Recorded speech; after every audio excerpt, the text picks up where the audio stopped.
planejou toda a criação como um grande arquiteto. O Filho chamado de a Palavra, que estava no princípio com Deus, está lá em João 1. João, o evangelista, ele fala sobre esse princípio que não é o princípio que a gente leu.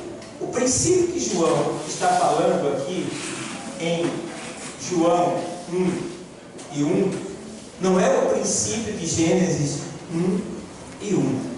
É outro princípio muito mais além. Porque o princípio de Gênesis 1 é quando Deus já vem e cria a terra. O princípio de João é quando ainda a terra nem existe. Então João diz: no princípio era e o verbo estava com Deus. E o verbo era Deus. Aí eu pergunto: quem é o verbo? Quem é o verbo? A palavra. Jesus, a palavra. Certo. No princípio era o verbo, a palavra. E o verbo estava em quem? Em Deus. E o verbo era quem? Deus. Deu para entender alguma coisa? Muito bem. Então, a gente precisa compreender isso para que a nossa fé aumente. Para que ninguém venha nos tentar dizendo que Jesus é autor, que isso tudo é história, que isso é religião. Entenda, Deus, Ele não é menino e nós também não somos mais meninos. No entendimento não, só na malícia. Certo? Então, a gente vê que no princípio eu gostaria de voar mais para depois, mas um pouco. Então, a gente vê que ele diz que no princípio era o verbo estava com Deus e o verbo era Deus. É João falando. Lá em Gênesis é Moisés falando. E agora a gente vê que os mundos, eles foram feitos, você sabe, né? Que existe a Terra, mas só existe a Terra no espaço? Só existe a Terra? Existe só na nossa órbita solar aqui, existe milhares de estrelas e milhares de planetas. O que é planeta, pastor? Esse que a gente está aqui é um planeta chamado o quê? Terra. Tem muitos planetas semelhantes à Terra que já foram descobertos. Ele não tem tanta água como a Terra tem, mas já tem água. E já foi admitido que se pode viver lá, só não pode ir para lá. Porque Deus estabeleceu limites tais que o homem não pode sair da terra para ir para lá, até porque os mais que estão mais pertinho, para chegar lá, levaria 700 mil anos, 800 mil anos, 500 mil anos. Gente, não chega nem a 100 anos, quanto mais milhares. Está estabelecido. E o homem fica olhando para ele com água na boca, porque você está ali com a via ali, porque a terra está se autodestruindo. A terra vai ser, ela vai ser fundida, ao ponto de ser fundida. Sabe o que é fundida? É quando uma coisa derrete para se fazer de novo. A terra vai ser fundida no final. Vai ser queimada. É claro que se a terra vai ser queimada, você pode perguntar: pastor, quando a terra for queimada, onde é que nós vamos estar? Vamos estar. A gente vai estar lá no juízo final. Na arquibancada do juízo final, julgando os anjos caídos e observando. Vou falar uma coisa aqui, mas acho que tem chance para ir na intercessão. Na arquibancada, vendo o Xandão sendo julgado. Falo Xandão, vocês entendem, né? Sendo julgado lá. O MST também lá, tudo lá, no juízo final. Eles querem roubar o terreno dos outros, né? Aí a gente vai estar ali na arquibancada. Enquanto isso, a terra vai estar sendo fundida. Ele já findou todas as coisas, ela vai estar sendo queimada. Aí, para se cumprir aquela palavra que diz assim: eis que faço nova todas. E Pedro diz na sua epístola que os céus e a terra se fundirão como elementos derretendo, para se ser feita a nova terra, para que não haja mais lembrança da terra velha. Vai ser tudo perfeito. Aí ele vai estar lá julgando esse pessoal, né? Claro que o julgamento dos humanos será com Deus, agora o julgamento dos demônios será com a igreja, porque Paulo diz que nós julgaremos os anjos. Esses anjos são os demônios caídos, que estão hoje nos tentando, nos atormentando. Quando a gente for arrebatado e for para o céu, lá nos 7 anos, a gente vai aprender como julgar cada um deles. Entendeu? Por isso que a Bíblia diz que Deus vai entregar Satanás debaixo dos nossos pés. Certo? Então a gente vai julgar. A gente vai estar ali. A gente vai se vingar. Então, vamos lá. Então a gente vê que é triste quando, sabendo de tudo isso, a pessoa rejeita a Deus. Porque Deus, Ele não existe. Eu até entendo. Eita, pastor, agora doidou. Deus não existe não, pastor? Claro que não. Vocês veem que vem para a aula, vocês sabem muito bem que Deus não existe. E eu gosto quando o ateu fala isso. Porque eu digo, rapaz, tu tem razão. Como é que tu sabe disso? Aí eu fico olhando para mim assim, olhando, deixa eu mal, seu pastor? Sim. E eu concordo com você. Deus não existe. Agora que vai me explicar o Senhor. Muito bem. Muito bem. Vamos lá. Tudo que existe partiu de. Vou ser mais claro. Tudo que existe foi criado por alguém. Aí a gente fez, peraí, mostra na Bíblia, pastor, Colossenses. Aos Colossenses. Eita glória. O texto sagrado, no capítulo 1 e no versículo 1. Eu tenho um vídeo no YouTube que ele explodiu. Tem mais de 1,5 milhão. Foi uma luta. Eu comecei a evangelizar cada pessoa que vinha, porque ele dizia que Deus não existe, né? Que Deus nunca foi visto por ninguém. E eu dizia, Deus existe, né? Que é a menina que viu Deus, né, Osana, né? Tinha 3 anos. Aí eu mostrei ela orando, dizendo que ela estava vendo Deus. Esse vídeo bombou e está lá até hoje. E aí eu evangelizei tanto, mas depois veio milhões de pessoas. Aí não deu mais para evangelizar, não. Aí eu deixei por conta. Então aqui em Colossenses 1 e 16, o texto sagrado diz assim: porque nele foram criadas todas as coisas que há nos céus e na terra. Nele quem? Em Jesus, tá? Aí vem as coisas visíveis e as coisas o quê? Invisíveis. Sejam tronos, sejam dominações, sejam principados, que são poderes, né? Sejam potestades, potências. Tudo foi criado por Ele e para Ele. Então, se tudo foi criado por Ele, então Deus não existe, porque tudo que existe foi criado. Vocês entenderam agora? Vou repetir. Tudo que existe foi o quê? Criado. Foi feito por alguém. Aí eu pergunto para você, Deus foi feito por alguém? Não. Aí o cara me pergunta para mim, quem foi Deus então? Eu digo ele mesmo, é melhor. O cara é de parafuso, irmão. Você não entendeu? Eu vou explicar para você. Deus é autoexistente. Nunca houve um dia em que Deus não é. Não é que existisse. É. E se você quiser uma explicação melhor, Deus fez a Ele mesmo.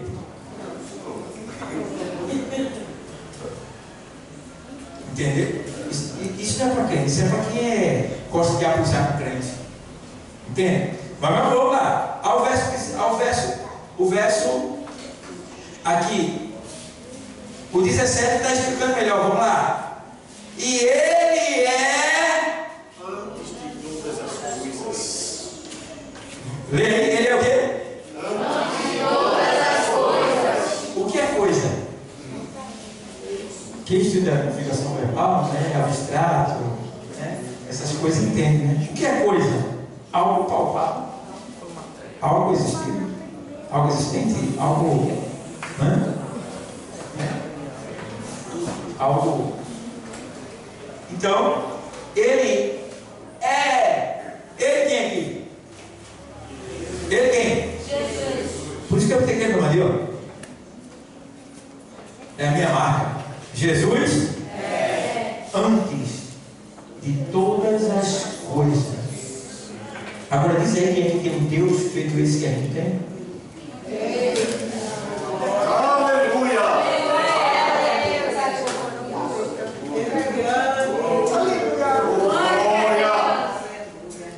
Moisés falando lá em Deuteronômio, ele disse assim: oh meus amados, qual a nação, qual o povo que tem um Deus tão poderoso e tão chegado quanto nós? Me diga, não tem. Um Deus que me ouve e que ouve. Um Deus que nos controla. Que não dá o que a gente quer quando a gente quer, mas sempre nos dá o que a gente precisa. Eu orando, eu disse assim para Deus: eu não presto para nada não. Tu sabe de onde tu me tirou. Tu sabe que eu sou covarde. Eu sou traiçoeiro contigo. Olha, eu não sei porque tu está de olho em mim, tu está cuidando de mim, porque tu me dá tanta coisa, porque eu não presto para nada, tu sabe. Agora faz o seguinte, Senhor, não me perde não. Glória a Deus. Glória a Deus. Senhor, não me perde. Aí eu desafio mais ainda ele. Deus, olha, irmão. Eu peguei Deus e Deus não vai me perder de jeito nenhum. Como assim, mas foi? Eu disse, bem, tem que conversar com Deus. Pode conversar com Deus. Pode. Já expliquei tudo quem eu sou, para o Senhor. Estou lutando para dar o melhor de mim para o Senhor, para a sua glória. Agora faça o seguinte, veja bem, o Senhor é Deus e nunca perdeu uma batalha. O Senhor é poderoso. Então, o Senhor não pode me perder. Aleluia! Sabe o que quer dizer isso aí? Segurança da salvação em Deus. A gente precisa ter mais uma conversa pessoal com Deus. A gente só se ajoelha quando está doendo aqui, quando está faltando ali. Né, irmão? Pode conversar um pouquinho, o papai está afim de conversar com você. Vamos arquitetar alguma coisa? Aleluia! Eu digo até como é que eu quero morrer, irmão. O pessoal nem liga para isso, né, irmão? Aí vai parar no hospital e fica chiando lá. Aí de vez em quando, a tortura das enfermeiras. Ela tem que se ajudar, coitadinha, né? Vai, seringa. Pode ter. Cada seringa, né, irmão? Vai na UPA ali, vem com as duas bandas. Que foi? Uma injeção, uma de cada lado. Eu não precisava disso tudo. Fez também? Digo, Deus, por favor, Deus, me dê sabedoria e não me deixe ser martirizado dessa maneira. Me ajude. E quem mais? Ó, eu quero partir assim, tá? Assim e assim. Aí minha filha diz, quando eu ficar velho, se eu olhar para casa, eu vou trocar sua falda, vou ficar comigo na sua bolsa. Tu tá doido, hein?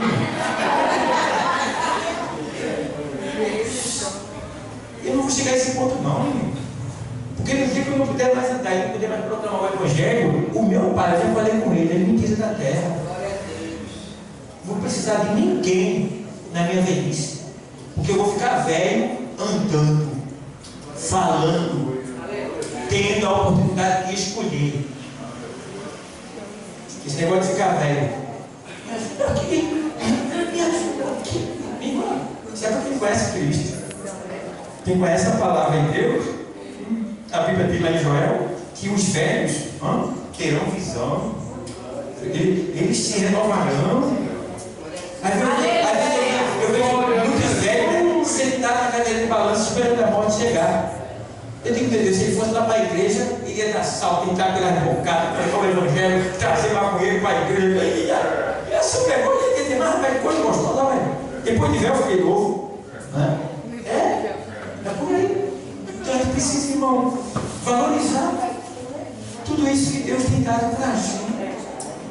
Ô irmão, parabéns para vocês, olha, por estarem aqui. Vocês foram premiados, privilegiados e, rapaz, vocês estão na boa. O futuro de vocês, ó. Tem alguns aí também ansiosos, mas tem calma. Se chegar agora, talvez ainda te perca. Então vai ler a Bíblia, vai orando, conversando, se enchendo do azeite. Aí a bênção chega. Porque vai chegar uma hora que você vai querer estar aqui e não vai poder. Não porque você não quer, porque alguém te prendeu. Um trabalho, alguém doente. Entendeu? Esse empecilho vem. Você quer estar aqui e não consegue. Então, se prepara agora. Quando Deus vê que você está preparado, aí Ele dá o que você precisa. É por aí. Nosso Deus está bem presente nesse lugar. Então a gente vê aqui que como é que a gente pode compreender a criação? Como é que a gente pode compreender todas essas coisas? A gente compreende pela fé. A gente compreende essas coisas tudo pela fé. Porque nós não andamos por vista. A gente não anda pelo que a gente vê. A gente anda pela fé. Está entendendo? E o que é a fé? A resposta está em Hebreus 11. A gente conhece, né? Já. Mas vamos ler. Hebreus 11, o texto sagrado. Ele diz assim, vou ler para você. Ora, a fé é o firme fundamento das coisas que se esperam e a prova das coisas que se não vê. A prova das coisas que se não vê. Eu moro de casa alugada. Eu não estou vendo a minha casa própria. Não estou vendo. Fisicamente não. Não sei nem onde é que ela vai ser, onde é que ela está. Mas pela fé, ei, Sil, quando eu digo pela fé, Sil, quando eu digo pela fé, eu estou falando de um mundo que não pertence a mim, que pertence a Deus. E quando eu digo que eu tenho fé e que é pela fé que eu acredito que isso vai acontecer, eu estou entrando na dimensão espiritual de Deus. Que a Bíblia diz que sem fé é impossível. Você está entendendo? Aí quando você tem fé, você entra e chega diante de Deus agradando a Ele. Você não pensasse que coisa linda? E aí a gente vê que a fé é o firme fundamento. Ah, pastor, tenho fé, já pedi muito a Deus. Mas, assim, eu parei, não chegou, você não tem fé. Porque a fé verdadeira, ela tem um firme fundamento. Sabe o que é firme fundamento? É você não se mover daquilo que você quer. É você não desistir daquilo que você quer, claro, segundo a vontade de Deus. Que tem coisas que a gente acha que é bom, mas que Deus não acha que é bom, porque a gente sabe que não é bom para a gente. Mas a nossa fé tem que estar firme, porque Ele vai dar uma resposta. Então, o firme fundamento, toda vez que vai se construir um edifício, traz-se um bate-estaca. E aquele bate-estaca gigante vai enterrando aquelas colunas de ferro no chão. Vai batendo, batendo, batendo, e elas vão entrando profundamente. Porque o edifício vai ser construído em cima daquele fundamento que é para ele não se mover. Assim é a nossa fé. Ela tem que passar pelo bate-estaca da palavra, para ela ser bem firmada e a gente não se mover de maneira nenhuma do lugar que Ele nos colocou, para que a gente possa alcançar. Por quê? Se a gente for firmado, a gente não vai sair do lugar. Se a gente não vai sair do lugar, então Deus vai enviar aquilo que a gente não espera. Não pode se mover, porque Ele é o firme fundamento das coisas que se esperam. Está no lugar, estou firme, estou esperando, né? E a prova das coisas que se não veem. Então, você pode não estar vendo os seus sonhos, fisicamente falando, mas pela fé, você já vê. Então, pelo fato de você estar firme, firmado na posição que Deus te colocou e continuar ligado na dimensão espiritual de Deus com a fé, isso vai acontecer. Eita, deixar de dar glória. Perder a grande oportunidade. Era para você dizer assim, eu creio. O outro dizia, glória a Deus. Eu. Aí tem que dizer assim, dá glória, irmão. Dá glória por quê?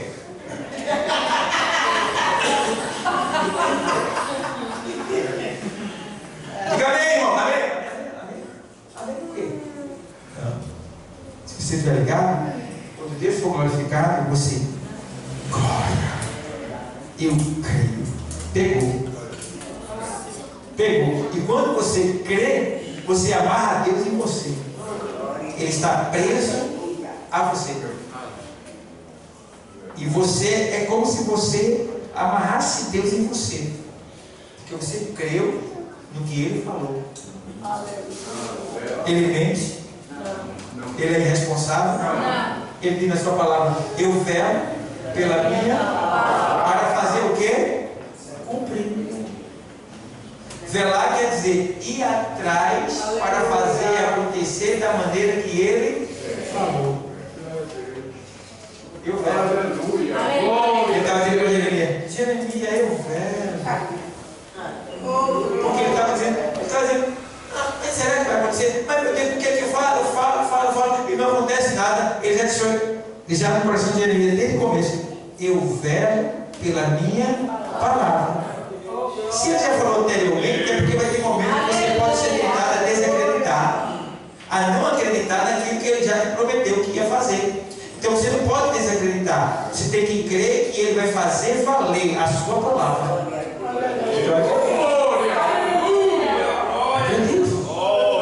Tá? E aí a gente vê que no Salmo 33 e 6,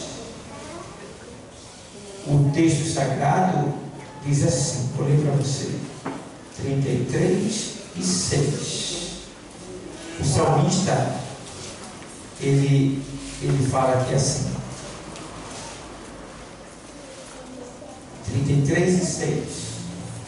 Aí ele faz, pela palavra do Senhor foram feitos os céus e todo o exército deles, pelo Espírito da sua, olha, pelo Espírito da sua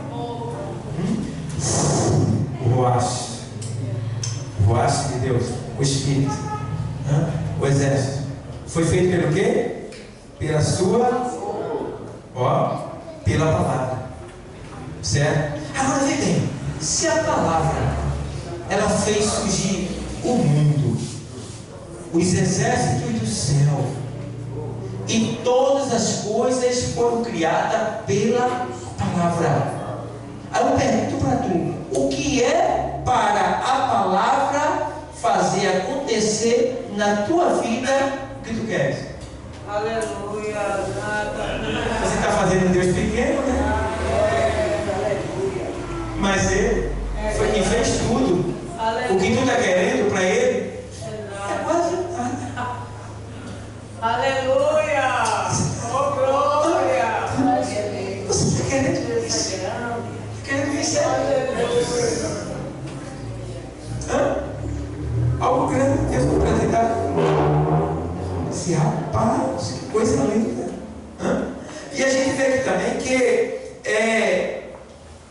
a sua existência é eterna, mas já falei para vocês sobre a questão da existência de Deus, né? Que Deus, na verdade, Ele não existe porque Ele é antes de todas as coisas, porque tudo que existe foi criado por alguém e Deus não foi criado por ninguém, certo? E a gente vê também que em João 1, e eu já falei que ele é o verbo, no princípio era o verbo estava com Deus e o verbo era Deus. E no 14 de João, no 14, o João, o evangelista, ele diz assim, deixa eu ler para você, no 14, ele faz assim, esse algo diferente. E o verbo se fez o quê? E habitou entre nós. E vimos a sua a glória do unigênito do Pai, cheio de graça e de verdade. Oi, irmão, tem palavras na Bíblia que, se você der vontade de dizer, beijar elas, que coisa linda, beijar, é Jesus. Que coisa linda. Você entende a dimensão do que João viu ele. João viu ele. João esteve com ele. Aleluia. João viveu com ele. E João está dizendo aqui, entende bem o que João está dizendo, E ele deixa bem claro, e o verbo se fez o quê? Ser humano. Aleluia! Glória! Aleluia.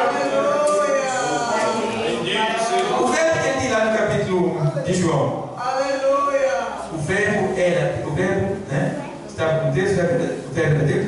Está aqui agora dizendo, e esse verbo se fez carne. E ele tem mais, e habitou entre nós. Meu Deus do céu, Deus esteve aqui.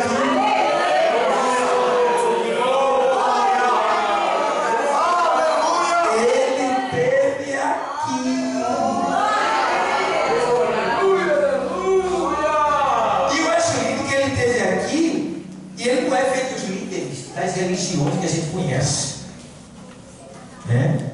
Maomé está morto. Cidade de Galcão, que é o Buda, também está morto. Allan Kardec está morto. Muitos líderes estão mortos e enterrados, sepultados, e não voltaram, não deixaram nenhuma promessa de que vão voltar para buscar o seu povo. Mas ele habitou entre nós. Eu acho interessante que, habitando entre nós, ele se prepara que assim, o Filho do Homem vai ser entregue aos gentios para ser maltratado e vai ser morto. Mas ao terceiro dia, ele vai ressuscitar. Aleluia. Aí, eu me lembro quando numa dessas conversas, Pedro disse para ele, Senhor, tu vais morrer, conversando com ele e tal. Aí ele disse, olha, ninguém tira a minha vida. Entendeu? Aí ele diz, eu mesmo dou a minha vida e eu mesmo torno a tomá-la de volta.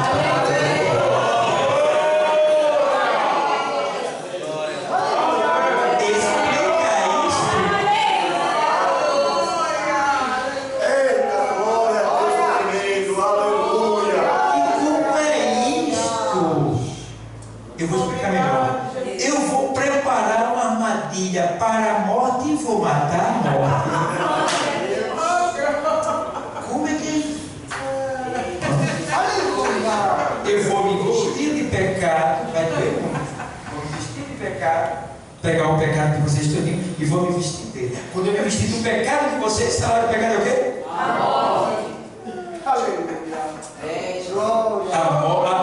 morte ama o pecador. Ela deseja. A morte, ela gosta quando. Quando ela viu Jesus com uma abundância de pecado, aquilo ali foi um prato feito. E Jesus só vem. Vem, boba. Vem. A morte diga, vem.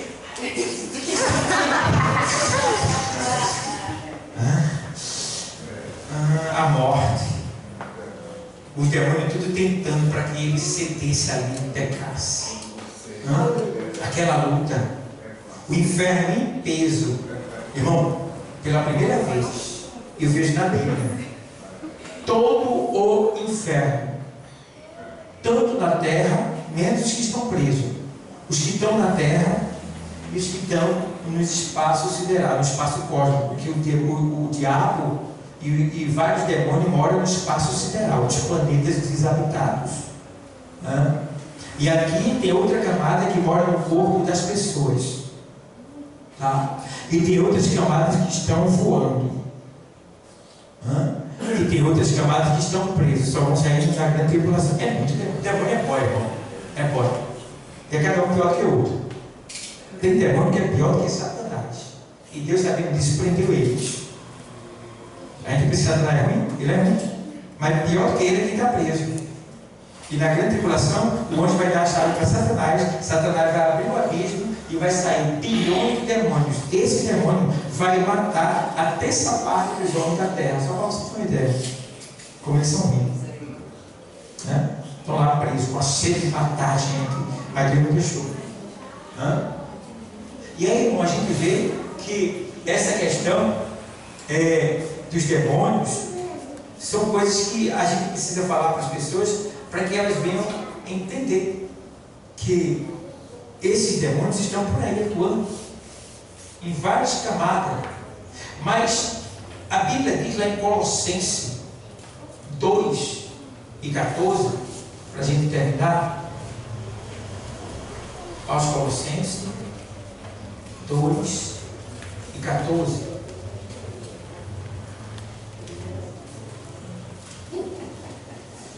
Todos os demônios que estão soltos vieram para as nuvens do céu.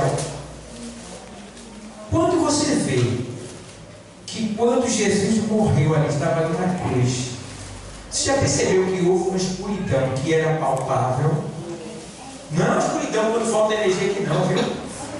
A escuridão, as trevas, elas eram tão densas que pegava-se com a mão as trevas. Como é que se pega uma treva com a mão, pastor?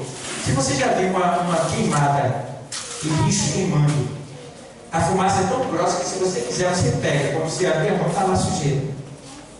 E se você ficar perto de queimada, seu nariz, quando você for limpar, ele está preto, fica tudo preto lá dentro. Toda a sujeira sai toda preta. E se for por muito tempo, seu organismo pode se prejudicar também, seu pulmão. Então, as trevas eram tão densas que se pegavam com as mãos quando Jesus morreu. A natureza, claro, ali ela murchou, ela sentiu, né? Porque o Criador estava sendo morto pela sua criatura. Mas era um projeto de Deus. Então, todos os demônios vieram sobre o universo em volta da terra. Eles vieram em volta da cruz. E todos os demônios ali estavam ali dizendo assim: ei, rapaz, não conseguiu não, foi? Não consegui não, rapaz, faz alguma coisa. E o diabo, os demônios, perderam a batalha porque Jesus já estava na cruz e não tinha cometido nenhum pecado até agora. Aleluia! Então a última atacada agora seria o quê? Tem dois cabos do lado dele. Aquele ali é meio tem fé, um pouquinho de fé. Mas aquele outro ali é meio gaiato, aquele ali eu gosto dele. Diabo. Aí entrou da esquerda, Gesma, Dimas na direita e Gesma na esquerda. Gesma era aquele tipo de pessoas que ele só acreditava se ele tivesse proveito, só gostava das pessoas que dessem alguma coisa a ele. E aí Gesma diz assim: tu não és o filho de Deus? Por que tu não desce daí e tira a gente daqui? Aí a gente vai crer em ti. Achando que Jesus precisava que ele cresce nele. Jesus não precisa de ninguém de tudo. Se tu crer, ele continua sendo Deus. Se tu não crer, ele continua sendo Deus. Ele não está perdendo nada. Porque João disse que se ele quiser, ele tira pessoas e faz surgir pessoas da pedra. Na pedra. João Batista disse: não presumais de vós mesmos, dizendo somos descendentes de Abraão. Porque até dessas pedras o Senhor pode suscitar filho a Abraão. Porque os judeus estavam achando que era salvo, né? Mas não tinha amor. Aí João toma o pau da canela. Então a gente precisa entender. Aí, agora, ele faz isso aí. Aí o outro de lá faz assim: rapaz, tu nem sofrendo tem temor de Deus. Nós, em justiça, merecemos os nossos feitos. Causaram isso. Mas este daí, nenhum pecado tem. E agora, ele vai adorar. Senhor. Senhor, na cruz, blasfemado, acusado, ninguém acreditou nele. Ali, que estava morto ali. Né? Se bem que todo mundo sabia que ele era filho de Deus, não queria aceitar. Senhor, ponto. Lembra-te de mim. Opa, acredita que existe vida após a morte? Quando entrares no teu reino. Estava dizendo que ele era rei, que tinha um rei. Jesus agora, meu Deus do céu, porque vê que situação que Jesus faz pela gente. Um cravo enfiado aqui no nervo 1. Nesse nervo 1 aqui é aquele nervo que quando você bate no lugar você leva um choque. Quem já levou um choque aqui? É horrível, né? Você bate assim e tal. Os romanos eram especialistas em torturar. Então eles só mudavam, eles só tocavam nos pontos que causavam dor. Terrível. Então ele enfiou o cravo justamente aqui. Aqui tem um buraco que enfiando passa para o outro lado. Aí esmaga esse nervo. Então esse choque que a gente leva de vez em quando, uma vez perdida, Jesus estava sentindo ele quando ele respirava. Quando ele respirava, ele sentia esse choque. Um choque constante. Porque ele podia nem se mover. Aí tem um choque, a fraqueza do sangue caindo, a pouca respiração por causa da posição. Lá, que situação terrível. No último instante, ele pega um pouquinho de força, a última força que ele tinha, bota a força no pulmão, mesmo com todo o choque que era deleitado com o choque, ele olha para o lado. Aleluia! Para honrar o adorador.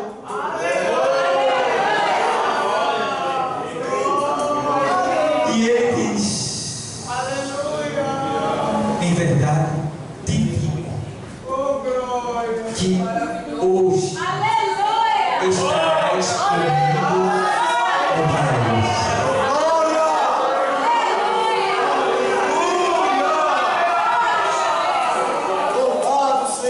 Aí Jesus estava dizendo para ele: tu vai morrer. Tu vai morrer. Com aquela palavra está dizendo: tu vai morrer. Ei, eu também. Ei, mas hoje nós estaremos.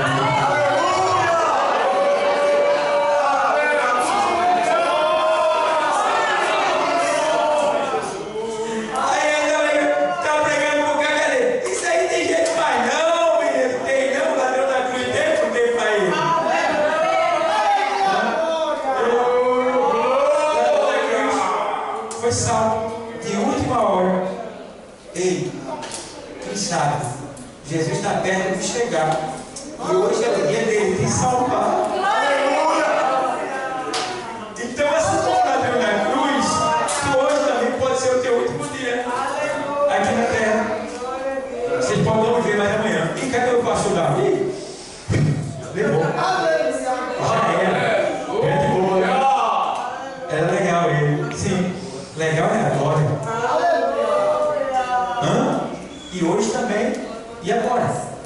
Você pode receber essa promessa para você também. E fazer parte dessa grande bênção que é o que? Estar no paraíso com Cristo. Então hoje, tirar o texto de Colossenses que eu não li. 2:15 para terminar. Porque, perdão, aqui é o 2:15, eu estou no 2:14. Isso aqui, perdão, foi aqui. 2:14. Havendo riscado a cédula, isso aqui é a hora que ele está pregado, e todo o inferno está reunido para tentar de alguma maneira fazer Jesus pecar, pela última vez. Mas ele não conseguiu. Mas tinha que estar tudo ali, porque ali era a vitória de Cristo sobre o inferno. Aí tem que dizer assim, que Satanás estava animado, estava alegre, né? Porque Jesus estava pregado na cruz. Não. Satanás foi triste, irmão, porque até ele não tinha conseguido fazer Jesus pecar. E agora tem o resultado, ó. Olha o que ele tem aqui, ó. 2:14 de Colossenses. Havendo riscado a cédula que era contra nós nas suas ordenanças, a qual de alguma maneira nos era contrária, e atirou do meio de nós, cravando-a na cruz. Essa cédula aqui era a lei de Moisés, que Jesus estava pagando com o seu sacrifício toda a lei. Então ele pagou, cumpriu com toda a lei, ele pagou o nosso preço, com a sua alma, com a sua vida, com o seu sangue, tá? Aí tem que assim, ó, Aí no 15 ele diz assim: e despojando, e despojando o quê? O quê? Despojando. O que é despojar? Quando se vai à guerra lutar com outra nação e você vence a outra nação, todas as riquezas da outra nação ficam para você. Isso se chama despojo. Aí tem aqui, e despojando os principados. O que quer dizer principado? Os principados do inferno. Ou seja, as potências maiores do inferno foram vencidas. Quando a potência maior é vencida, todos os seus liderados têm que se curvar. Você sabe que quando o rei morria, a nação perdia a batalha, não é isso? Então, ó, quando ele diz, olha, e despojando os principados, olha que coisa linda, e despojando os principados e potestades, os expôs o quê? Publicamente. Jesus venceu o diabo publicamente, irmão. Para todo o inferno, todo o céu, todo mundo vê. Os expôs publicamente. E deles triunfou em si mesmo. Jesus venceu ele sozinho. Não teve arrumadinho, não. Foi sozinho. Aí ele faz aqui, ó. Triunfou dele em si mesmo. Então, está aí explicado que não teve ajuda, não teve arrumadinho. Jesus pecou? Não. A Bíblia diz que em tudo ele foi tentado, mas sem pecado. Então, meu irmão, hoje, tu tem alguma dúvida de quem é Deus? Tu tem alguma dúvida de quem é Jesus? Tu tem alguma dúvida de quem é o Espírito Santo? Tu tem alguma dúvida de por que Deus te trouxe aqui hoje? Tu tem alguma dúvida se Deus, ele, na tua linguagem, ele existe? Existe dúvida mais?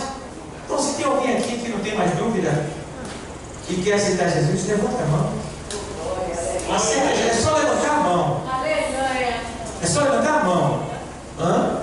Só levantar a mão. O diabo fez assim, ó, para Adão. Ele foi lá na tentação que fizeram assim: ei Jesus, se tu só se curvar diante de mim, é o que precisa. Para todo mundo perder a batalha. Aí Jesus também eu vou fazer o seguinte: se você só levantar a mão para mim, Deus salva a tua alma. Tem alguém para Jesus hoje?